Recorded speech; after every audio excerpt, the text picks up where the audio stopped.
नमस्कार दोस्तों। नवरात्रि के छठे दिन की कथा में हम माँ दुर्गा के कात्यायनी स्वरूप की पूजा करते हैं।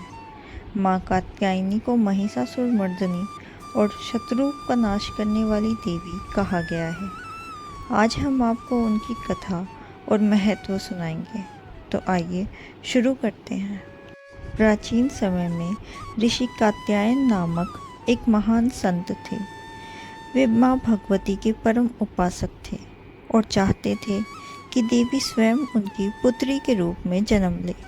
उनकी कठोर तपस्या से प्रसन्न होकर माँ भगवती ने उनके घर में जन्म लिया और इसीलिए उनका नाम पड़ा कात्यायनी, यानी कात्यायन की पुत्री कात्यायनी।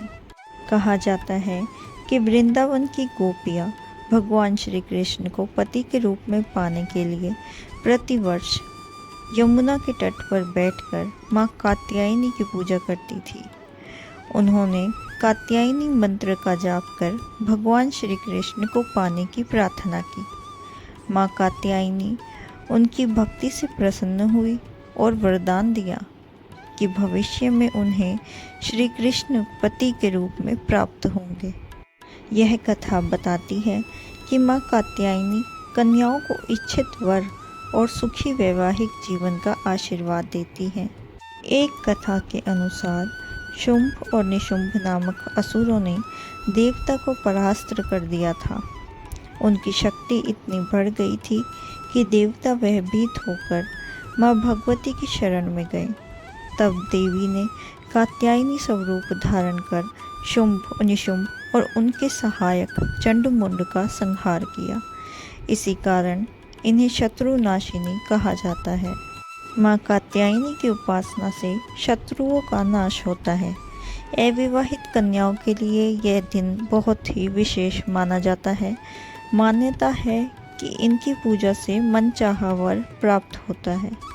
छठे दिन साधक का मन आज्ञा चक्र में स्थित हो जाता है, जिससे उसे दिव्य दृष्टि प्राप्त होती है।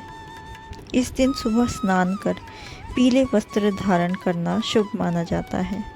माँ कात्यायनी को शहद अर्पित करना अत्यंत फलदायक होता है। लाल वह पीले फूल चढ़ाकर दुर्गा सप्तमी का पाठ करना चाहिए और ओम देवी कात्यायनी नमः का जाप करना चाहिए। माँ कात्यायनी की पूजा से भक्त को साहस, विजय और जीवन में शुभ फल प्राप्त होते हैं। जो भी सच्चे मन से माँ की आराधना करता है, उनकी सभी मनोकामनाएं पूरी होती हैं। अगर आपको यह कथा अच्छी लगी हो तो वीडियो को लाइक करें, शेयर करें और अगर आप चैनल पर नए हैं तो चैनल को सब्सक्राइब करना ना भूलें।